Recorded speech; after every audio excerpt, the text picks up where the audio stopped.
let's have a conversation about effective leadership and how it elevates the quality and the operation of organizations. It's defined as the ability to guide, inspire, and influence an organization or a group of people towards achieving a common goal. It involves more than simply managing tasks. It encompasses setting a clear vision and expectation for a positive and productive environment, and empowering and encouraging individuals to contribute their very best. Effective leaders aren't simply bosses, but effective mentors, encouraging motivators, and strategic thinkers. Furthermore, according to my friends over at the Harvard Business Publishing Corporate Learning, they report that over 70% of executives believe mastering a wider range of leadership behaviors is essential to the overall healthy functioning of any organization and leadership style. For my friend Andre Levingston, he knows a thing or two about how to cultivate a great organizational culture to extract the very best performance out of a group of people.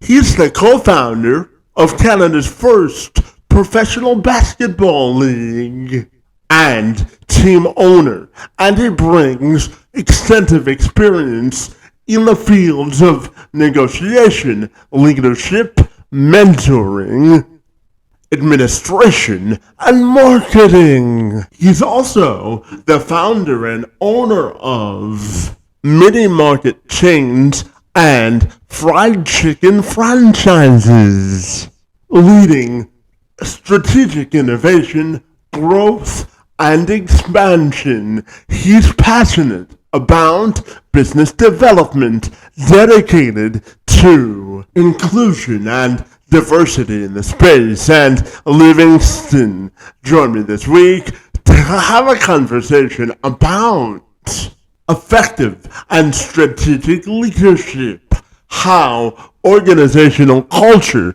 can grow and amplify to its greatest heights, and what lessons have guided him the most when it comes to implementing effective and thought-provoking leadership tactics. I'm Kevin McShann. Let's have this conversation.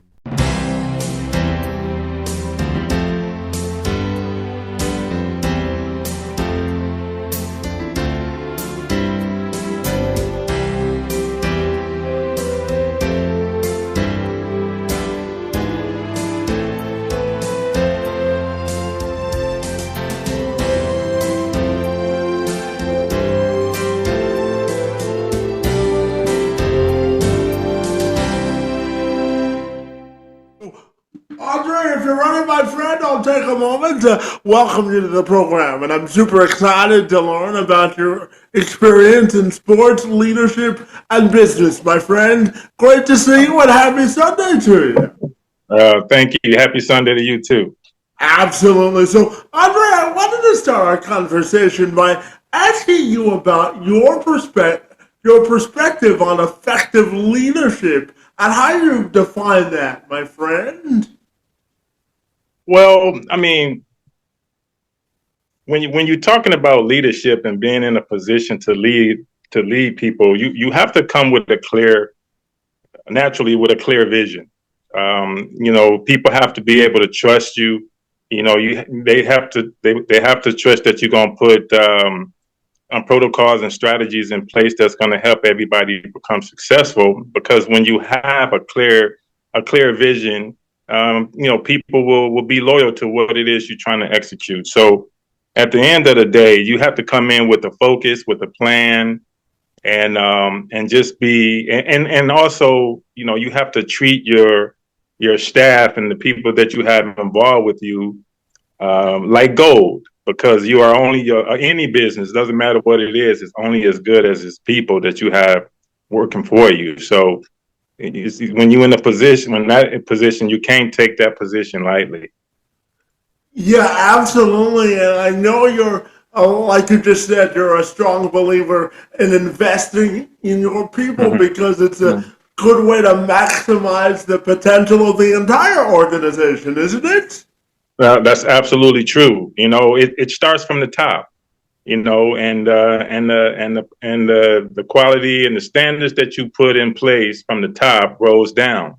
You know, so I don't care if you see any business, I don't care what the business is, and if it's a sound quality business, you best believe that there's people at the top that has good vision, that treat their staff good, and has processes and protocols in place that they believe in. Yeah, absolutely. And Andre, I know that you were one of the co-founders for Canada's first Mm. professional basketball league, my friend, Yeah. and you were also a team owner. So I'm wondering your thoughts about Canada's passion for basketball, my friend, and Mhm. why it inspired you to sort of get invested in the league when it first got up and running. My friend, tell me more. Well, that was a unique time. You know, we had played in a couple leagues before my partner Ian McCarthy and I made the decision. We felt that it was time for Canada to have its own professional basketball league. You know, we had been playing in the ABA, and then we left that league because of the unprofessionalism of it, and joined the PBL at the time, if you remember that league. Mm-hmm. Um, we made a decision that it was time for Canada to have its first professional basketball league because the passion for the sport had started growing exponentially in Canada. You know, at that time, you know, Vince Carter had came and really raised the interest of the game quite a bit, and we thought, you know, everybody had kind of told us that, you know, people wasn't ready to invest in basketball in Canada, but we kind of used that as fuel. And then when we made the decision to start the league, we went around to, I mean, so many different cities just to try to, you know, get cities interested in the sport and owning professional basketball leagues. And that's kind of how the NBL kind of came to be.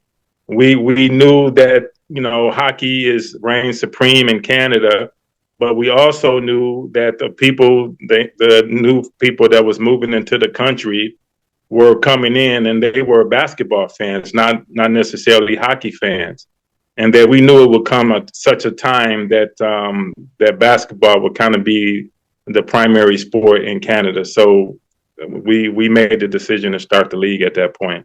Yeah, absolutely, my friend. And I know that starting the league that you realize just the unique position that Canadian sports fans are in when they really get behind the team. Because I know Mm. passion is a big driver of when we all bring sort of sports together. So talk about the unique Canadian passion for sports in general that you've seen out there, my friend, because I know you've also lived in Halifax and all over Yeah, yeah, Canada. So yeah, talk yeah. about the passion of sports for the entire country, my friend. What are your thoughts there?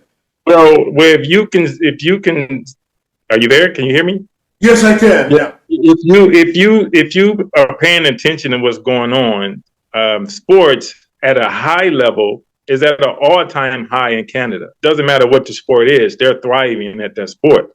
You know, the passion for it, the basketball is going through the roof from a talent standpoint.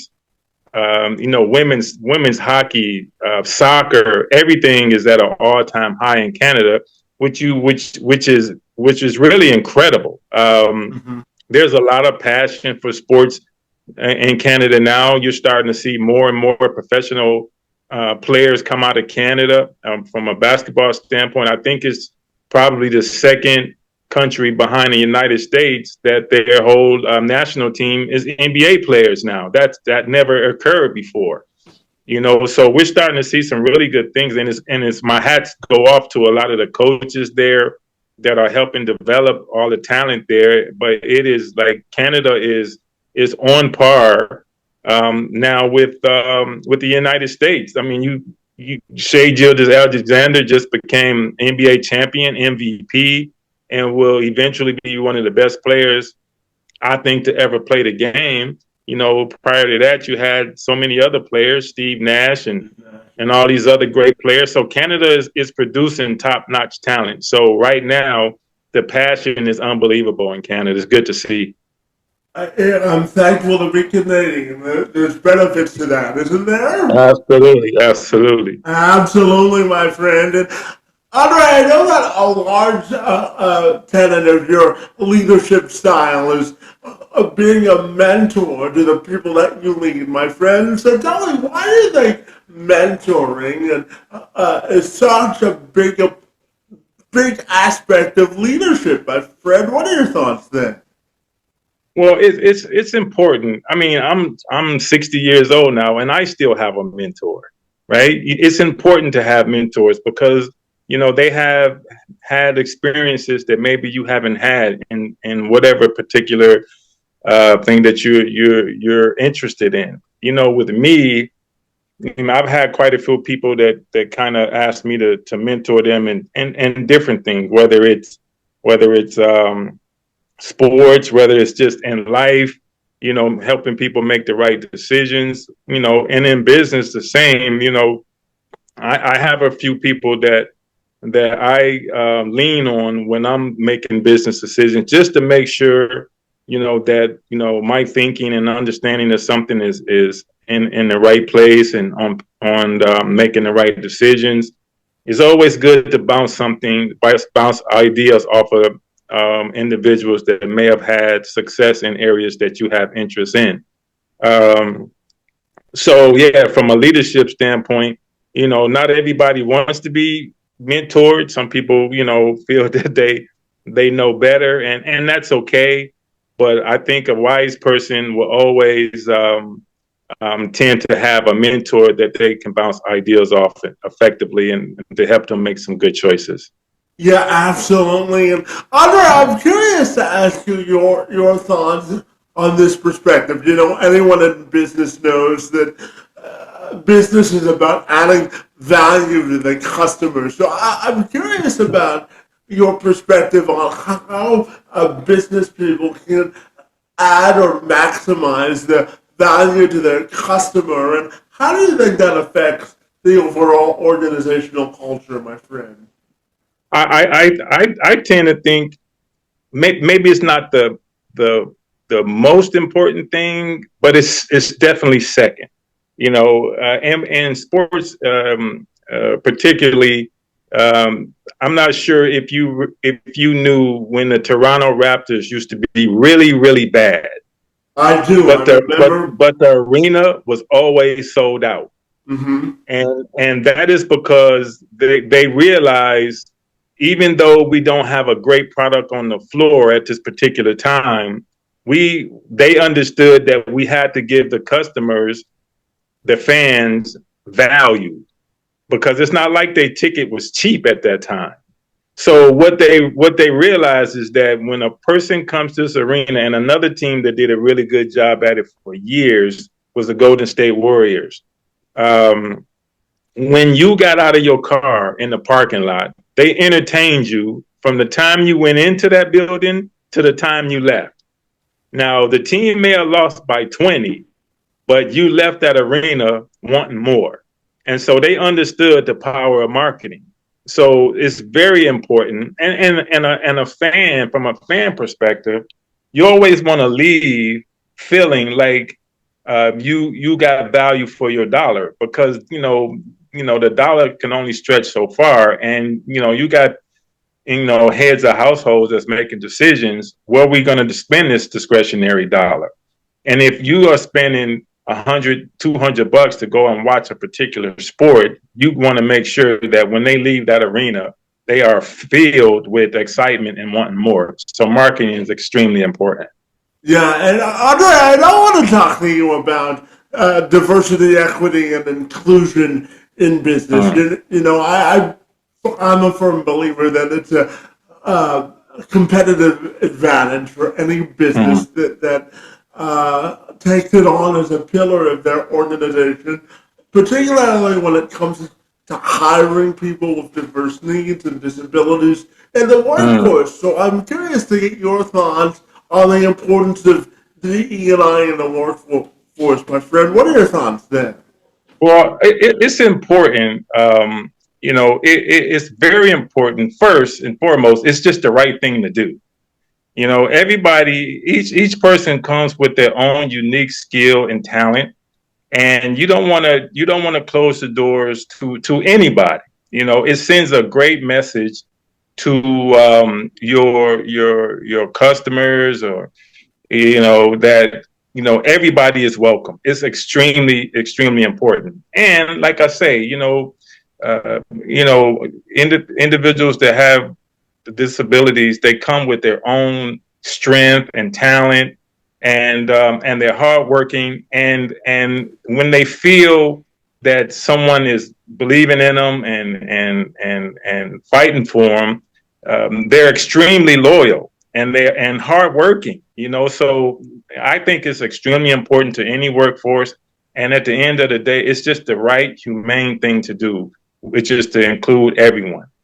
Yeah, absolutely, my friend. And I want to talk to you about, business ambition. And because I'm curious about how you think we can create a positive framework for success in business based on ambition and a clear vision of success. What are your thoughts there, my friend? Well, with any business, it starts with a vision. You know, um, you know, hard work. Vision. Hard work is just at the end of the day. If you don't have a clear vision and plan for it, it's just a wish at the end of the day. So you really have to come with a clear vision of what it is that you're looking to do, and have a clear roadmap to success, in order to have individuals that is going to be behind that vision to help you to succeed it. So at the end of the day, it's a must that you come with a clear vision and some ambition, because it gets tough in business, as we all know, who's ever been business owners. It gets extremely tough sometimes. But at the end of the day, with a clear plan, the right people involved, and then the right execution, I think you can have a lot of success.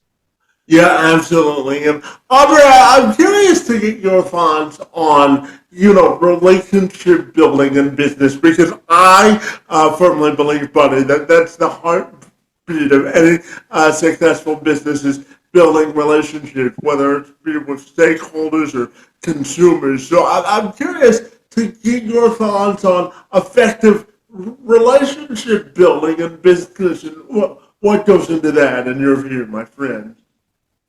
Well, good relationship is important. No, doesn't matter what it is. It doesn't even have to be business. It can just be in life. At the end of the day, it's everything is about good relationships. But when it comes to business, if it's someone who's looking to invest in you or take a stake in your business or whatever, even down to your staff being involved with your business, they have to be able to trust you.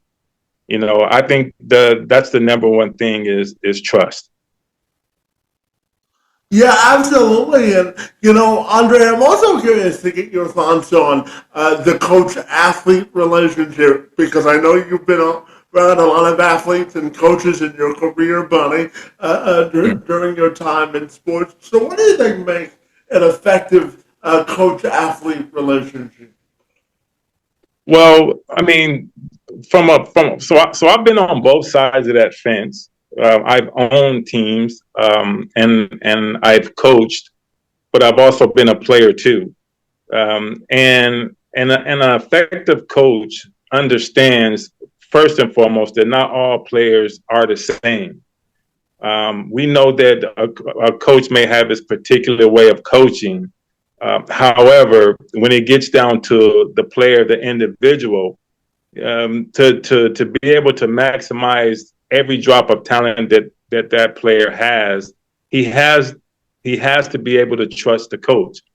And I think to give you an example, Greg Popovich, who I think is probably one of the best coaches of all time, will always bring in players who got cut from other teams and on the verge of being out of the league and end up being NBA All-Stars and champions.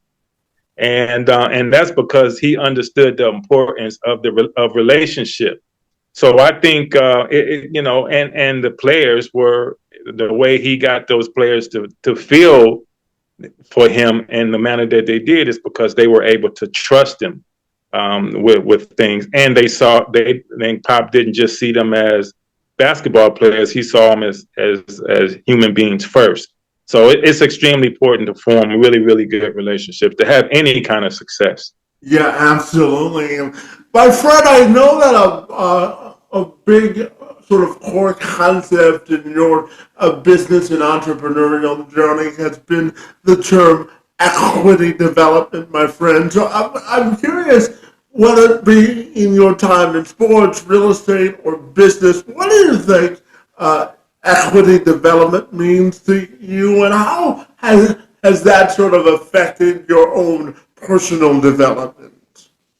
Well, the first thing you think about when you hear the word equity, the first thing that comes to most people's mind is you investing in something, whether it's business, whether it's real estate, whether it's people. When I hear the word equity, that means that you see something of value, and it's how you perceive it. It's very important to invest in your business because you it's the only way that your business is going to be successful is if that you always look for opportunities to make your business more successful, more profitable. If you're talking about people, which is the cornerstone of anyone's business, you when you hire someone, you are investing in them, and it's to a standpoint where you are listening to what their concerns are. They can trust that you're going to do the right things by them. These people will in turn make sure that they treat your business with respect, show up on time, do the extra little things to help you for that business to be successful because they believe in you because what you've poured in them. So it's very important to invest. Yeah, absolutely. And my friend, I know that you've also been the founder of, thriving mid-market chains and of fried chicken franchises, my friend. And you have had your own sort of journey when it comes to strategic expansion and growth, my friend, on a nationwide level. So I'm curious to ask you your thoughts on sort of strategic growth and expansion, and how you can take a simple concept like fried chicken and be successful. Tell me your thoughts there, my friend. Well, it's funny, man, because I never in my wildest dream thought that I would own fried chicken restaurants. But I got involved with a partner. Actually, he was a former player of mine. You may know, you may remember him. You remember Boo Jackson used to play for me in Halifax? I do, yeah, absolutely, yeah. Yeah. So Boo is the co-founder of Chicken Sack, and he created this brand, and he and I partnered up because the concept was so unique, and also owned the patents to the actual seasoning, which is now New seasoning of the year this year. It's sold in over 30,000 grocery stores around across America. And just recently, it's now being sold on Amazon and Walmart's. So we're very proud of that. But in terms of the expansion of it, I lived in Greece for the last 4 years, and you couldn't get good fried chicken in Greece. So I at that time thought that maybe I could be the one to bring good chicken to Greece. We decided to expand, open up a franchise there, and the chicken was a hit. And it's more so than just the chicken.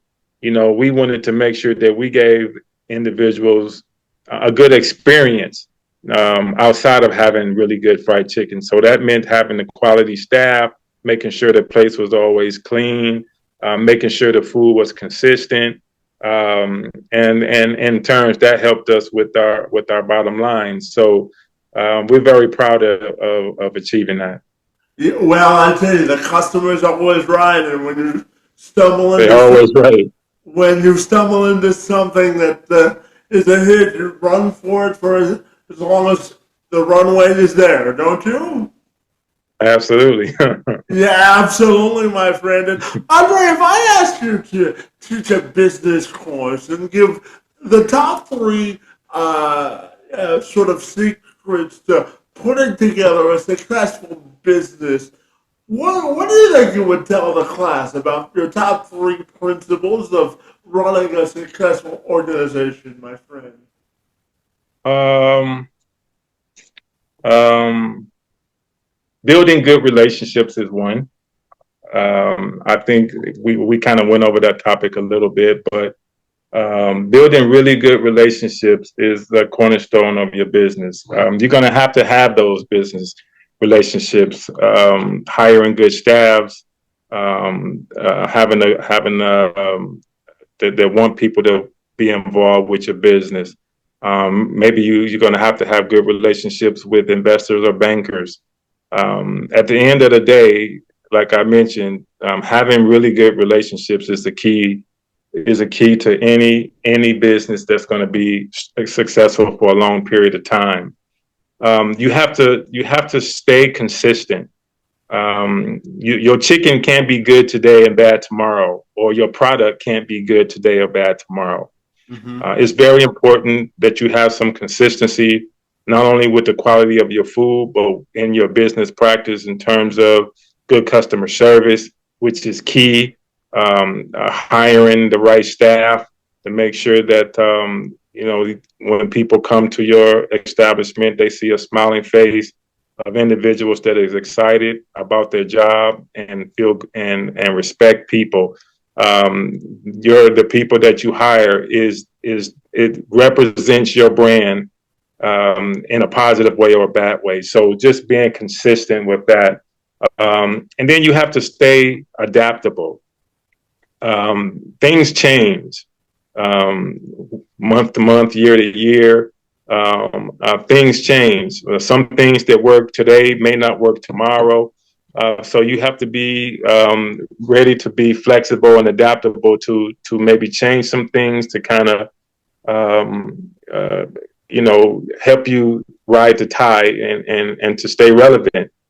So those three things I think is very important to a business, especially a small business, because like I say, in the business world today, things are so vastly different now. You could be here today, going tomorrow. We've all seen businesses that we thought were great and thriving, and then 2 years from now they're gone. Mm-hmm. So you got to be able to be adaptable and change with the times, and have a clear vision, and you also have to be nimble in order to adjust to the times, right? Absolutely. Yeah. And Andre, I'm also curious to get your thoughts on setting effective goals in business, and what do you think goes into having actual and sort of perceived expectations? Because I'm a guy who believes in business and in life, my friend. If you don't Mm-hmm. have a sort of your own set of expectations in life. It's hard to Mm, reach anybody else's expectations. So, what do you think mm. is the key to setting effective goals in business, my friend? Well, I mean, if you ask 10 people, you'll get 10 different questions.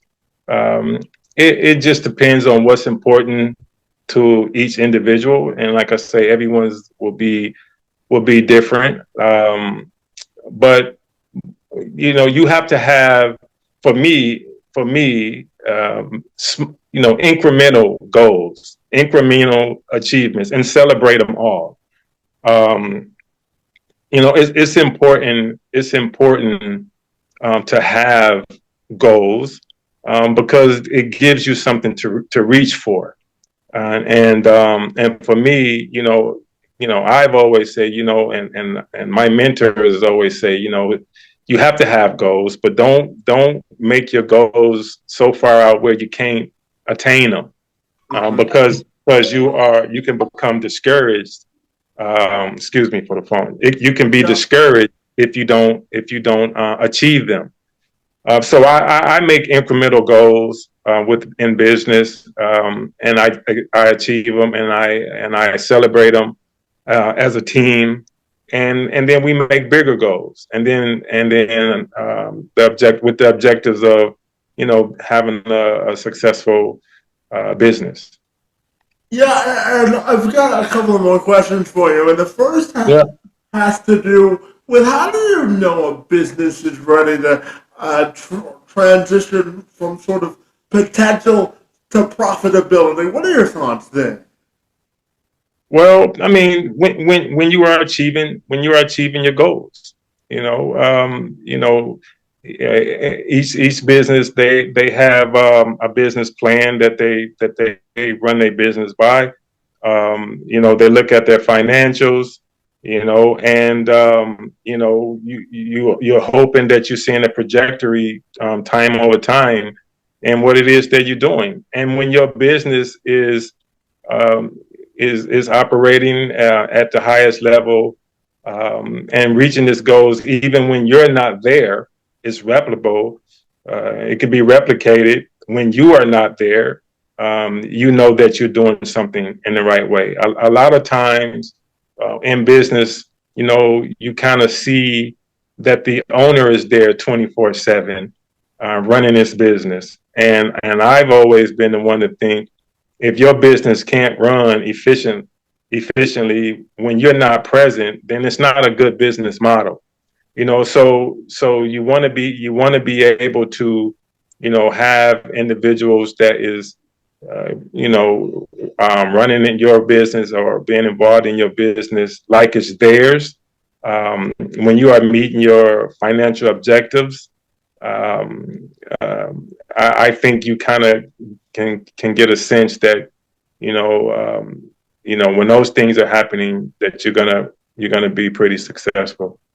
Yeah, and Andre, I'm curious to end our conversation on a two-part question because I want your thoughts on the future growth of basketball in Canada, but I also want you to answer your own legacy question and why Mhm. your legacy is important to you and how you would want to be remembered, my friend. What are your thoughts there? My legacy. Well, my personal legacy. I want to be. I want to be known as a great husband and a great father, and grandfather. Um, that's my legacy. My children is my legacy. I'm at a different point and phase in my life now where things that were important to me a lot of years ago is not important anymore. It's important for me for my children and my grandchildren and my wife to see me in a certain way. For me to be prepared for when I'm no longer here, knowing that they are um, situated. So, in terms of my personal legacy, I want that to be my children around me knowing and understanding that I did everything to make sure that their life was successful, and they've been given a leg up. And in terms of business, I try not to make more out of things than they are. I've done a lot of things in my life. I've owned restaurants. I've owned basketball leagues and teams and custom car shops, and like I've done a lot of things. The ride has been fun with the things that I've done in my life. But in terms of a legacy, I just want people to know I was a good person. I feel that I was good to them. I did good by them. I'm not saying, business sometimes is rough, and things happen in business, and some business succeed and some fail. But at the end of the day, you can always be a good person. So I just, in terms of my legacy, I don't really think about it when it comes to business. I let other people talk about that. And that varies from person to person. I really give that no thought, to be totally honest. What I give all my thought to is what my family think of me. That's it. Well, that's the most important part, isn't it? It definitely is, and everything else is just something that I did. Yeah, absolutely. And quickly tell me about your thoughts on the future of basketball and growing the sport across Canada. What are your thoughts there, my friend? Well, I'll tell you this: the future of basketball in Canada is extremely bright. They have, I don't know. Do you remember it used to be a saying? What the hell is in that water in Canada, because all these hockey stars is coming out of Canada. I Well, do, yeah. you're starting to see that in basketball. What is happening in Canada, that they are producing talent of this magnitude that never happened before. I mean, it was only at one point in time where we had maybe one Canadian in the NBA, and now you got tens, 20s, something Canadians playing in the NBA, and not just in the NBA, producing and elite. So Canada's future in basketball is extremely bright. I think they finally realized the importance of putting some resources around development in the country and bringing in elite coaches to teach. The coaching has gotten better in Canada. I think the players are playing more than they ever have in Canada. We got several leagues operating now in Canada that's giving Canadians the opportunity to play more basketball and further develop beyond college. You're seeing a lot of Canadian players that are now playing overseas as well and having a lot of success, and it's just gonna get better and better. They're competing at the highest level and competing for championships at the Olympic level now, which you've never seen in the past. The overall game has gotten more exposure, and there's just a passion that exists now with the game of basketball that you just didn't see just a short time ago, 15 years ago. So I think basketball is at an all-time high, and now with you got Gilgeous-Alexander and Dort, who are now NBA champions, which is going to further grow the brand and excitement and the passion in the country. It's just going to get better and better in Canada. The future is extremely bright. Yeah, and you also had Andrew Nembhard from the Pacers as well, right? I mean, the list is long, brother. I mean, you got Dylan Brooks, you got Andrew Wiggins, like the list goes on and on. And the Canadian players that are in the league now, they're tough. Mm-hmm. Like they're tough. They're not just sitting at the end of the bench players. Like these players are either starting or in the rotation. And that's very hard to do. So they are developing players at an alarming rate in Canada right now, which you're going to see a lot more Canadians playing in the NBA in the years to come.